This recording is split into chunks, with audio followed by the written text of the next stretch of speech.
അപ്പോൾ അതിൻ്റെ അടുത്ത് പാർട്ടിക്ക് വേറെ ഒന്നും ചെയ്യാനൊന്നുമില്ല. അത് സംബന്ധിച്ച് പ്രത്യേകിച്ച് എങ്ങനെ അങ്ങനെ ഉണ്ടായിട്ടില്ല. അത് നിങ്ങൾ ആലോചിക്കേണ്ട കാര്യം വെച്ചാൽ അങ്ങനെ ഉണ്ടായോ എന്നുള്ള കാര്യത്തെക്കുറിച്ച് പറയുമ്പോൾ ആരാണ് ഇത് ചെയ്തത്? ഒരാൾ 95 വയസ്സ് കഴിഞ്ഞ് 96 വയസ്സിലുള്ള ഒരാൾ മരണപ്പെട്ടതിന് ശേഷം ആ ആളെ സ്വസ്ഥമായി സംസ്കരിക്കാൻ സമ്മതിക്കില്ല എന്നുണ്ടെങ്കിൽ പിന്നെ ആര്?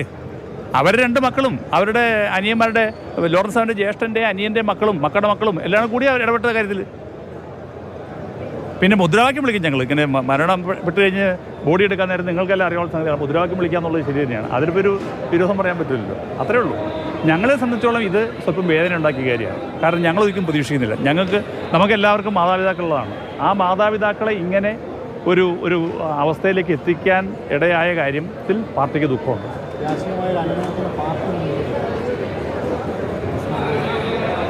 എന്ത് പ്രശ്നം അദ്ദേഹത്തിന്? പ്രശ്നം പരിഹരിച്ചല്ലോ. അടിയിപ്പുണ്ടല്ലോ മെഡിക്കൽ കോളേജിൽ. കുടുംബാംഗങ്ങളുടെ ആ തർക്കത്തിൽ നമ്മൾ ഇടപെടാൻ പോകുന്നില്ല. അത് കുടുംബാംഗങ്ങൾ തന്നെ തീർക്കും. കാരണം അവരൊക്കെ വളരെ ഉയർന്ന വിദ്യാഭ്യാസ യോഗ്യതയും മറ്റ് സൗകര്യങ്ങളൊക്കെ ഉള്ള വലിയ കുടുംബങ്ങളൊക്കെയാണ്. അത് പാർട്ടി ഇടപെടാൻ പോകേണ്ട കാര്യമില്ല. പാർട്ടി ഇക്കാര്യത്തിൽ ഇടപെടുന്നില്ല. അത് കുടുംബാംഗങ്ങൾ പരിഹരിക്കേണ്ട വിഷയമാണ്. ഇങ്ങനെ ഒരു സംഭവത്തിൽ പാർട്ടിക്ക് ദുഃഖമുണ്ട് എന്നാണ് പാർട്ടി ജില്ലാ സെക്രട്ടറി CN മോഹനൻ ഇപ്പോൾ മാധ്യമങ്ങളോട് പ്രതികരിച്ചത്. ഏകദേശം 1.5 മണിക്കൂർ മുൻപായിരുന്നു അതീവ നാടകീയമായ സംഭവവികാസങ്ങൾ എറണാകുളത്തെ ടൗൺ ഹാളിലുണ്ടായത്.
റിയ, അനുശോചന യോഗം പൂർത്തിയായെന്ന് കരുതുന്നു. ഇപ്പോൾ ഈ മക്കൾ, നേരത്തെ സജീവിൻ്റെ പ്രതികരണം കേട്ടിരുന്നു. ആശാ ലോറൻസ് എങ്ങനെ പിന്നീട് മാധ്യമങ്ങളോട് എന്തെങ്കിലും കാര്യം പറയുകയുണ്ടായോ? ഇതൊരു മെഡിക്കൽ കോളേജിൻ്റെ തീരുമാനത്തിലൂടെ തന്നെ നിയമപ്രകാരമായ കാര്യങ്ങളിലേക്കായിരിക്കുമോ പോവുക, അതോ മക്കൾ തമ്മിലൊരു ചർച്ചയോ സമവായമോ അതിനുള്ള എന്തെങ്കിലും സാധ്യതകൾ തെളിയുന്നുണ്ടോ? ആരെങ്കിലും ഇടപെടലോ മറ്റോ?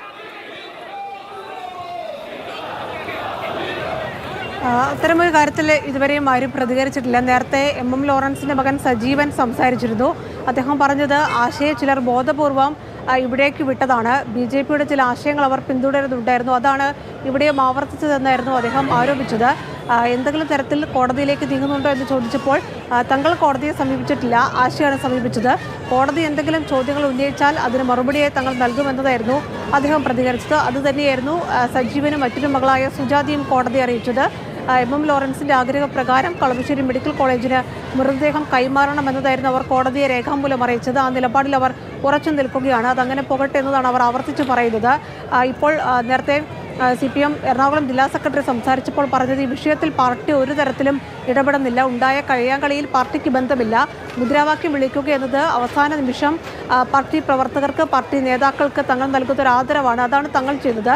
കയ്യാങ്കളിയെക്കുറിച്ച് തങ്ങൾക്കറിയില്ല എന്നത് CPM ജില്ലാ സെക്രട്ടറി വ്യക്തമാക്കുകയും ചെയ്തു. കുടുംബത്തിൻ്റെ പ്രശ്നത്തിൽ പാർട്ടി ഇടപെടുന്നില്ല. അദ്ദേഹം ആഗ്രഹിച്ചതുപോലെ അദ്ദേഹത്തിൻ്റെ മൃതദേഹം അത് അവസാനം എന്ത് ചെയ്യണമെന്ന് അദ്ദേഹം ആഗ്രഹിച്ചോ അതാണ് ചെയ്യേണ്ടത്. അദ്ദേഹത്തെ സംരക്ഷിച്ചത് സജീവനാണ്. മറ്റു ചിലർ ഇപ്പോൾ എത്തുന്നത് എന്തുകൊണ്ടാണെന്ന് അറിയില്ല. അവരെ ഒരു ഘട്ടത്തിലും കണ്ടിട്ടില്ല. മാത്രമല്ല MM ലോറൻസ് തന്നെ തള്ളിപ്പറഞ്ഞ വ്യക്തിയാണ് മകൾ ആശ എന്നതും CPM ജില്ലാ സെക്രട്ടറി വ്യക്തമാക്കുന്നുണ്ട്. എന്തായാലും അതിനാടകീയമായ ഒട്ടും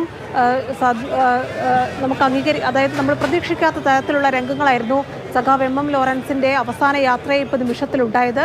ഗാർഡ് ഓഫ് ഓണർ നൽകി മൃതദേഹം ഇവിടെ നിന്ന് ടൗൺ ഹാളിൽ നിന്ന് എടുക്കുന്നതിന് തൊട്ട് മുമ്പായിരുന്നു മകൾ ആശയും മകനുമായി എത്തിയത്. കളമശ്ശേരിയിലേക്ക് കൈമാറാൻ അനുവദിക്കില്ലെന്ന് നിലപാടെടുത്തുകൊണ്ട് അവർ മൃതദേഹത്തിനരികിൽ നിന്ന് കരയുകയായിരുന്നു. വിട്ടു നൽകാൻ തയ്യാറാകാത്തപ്പോൾ അവിടെ ഉണ്ടായിരുന്ന ഒരാൾ ഇവരെ ബലം പ്രയോഗിച്ച് നീക്കി. അതിനിടയിലാണ് ആശയുടെ മകന് നേരെ ഒരു കയ്യാങ്കളി ഉണ്ടായത്. ബലം പിടിച്ച് മകനെ അവിടെ നിന്ന് ഒരാൾ മാറ്റുന്നു.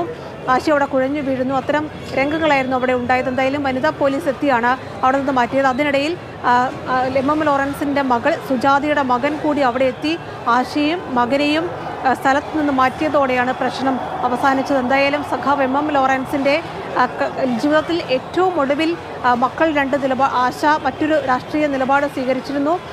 അതിനുശേഷം അദ്ദേഹത്തിൻ്റെ അവസാന നിമിഷത്തിലും ആ നിലപാടുകൾ തമ്മിൽ ഏറ്റുമുട്ടുന്ന അതേ തുടർന്നുണ്ടായ ചില സംഭവങ്ങളാണ് അവസാന നിമിഷവും ടൗൺ ഹാളിൽ അരങ്ങേറിയത്. ഇനിയുള്ളത് മൃതദേഹം എന്തു ചെയ്യണമെന്നുള്ളതാണ്. അത് കോടതി നിലവിൽ നിർദ്ദേശിച്ചത് കളമശ്ശേരി മെഡിക്കൽ കോളേജിൽ സൂക്ഷിക്കട്ടെ എന്നതാണ്. അതിനുശേഷമായിരിക്കും അത് എന്ത് എന്നുള്ള കാര്യത്തിൽ ഒരു തീരുമാനമുണ്ടാവുക. ശരി, റിയ ബേബിയാണ് വിവരങ്ങൾ നൽകിക്കൊണ്ടിരിക്കുന്നത്. എന്തായാലും നിർഭാഗ്യകരമായ സംഭവവികാസങ്ങളുണ്ടായി. ഇപ്പോൾ മൃതദേഹം കളമശ്ശേരി മെഡിക്കൽ കോളേജിൽ എത്തിച്ചിട്ടുണ്ട്. അവിടെ സൂക്ഷിക്കും. തുടർന്ന് മെഡിക്കൽ കോളേജിൻ്റെ ഭാഗത്തുനിന്ന് ഒരു അന്തിമ തീരുമാനം ഉടനെ അല്ലെങ്കിൽ വൈകാതെ ഉണ്ടാകുമെന്ന് നമുക്ക് കരുതാം.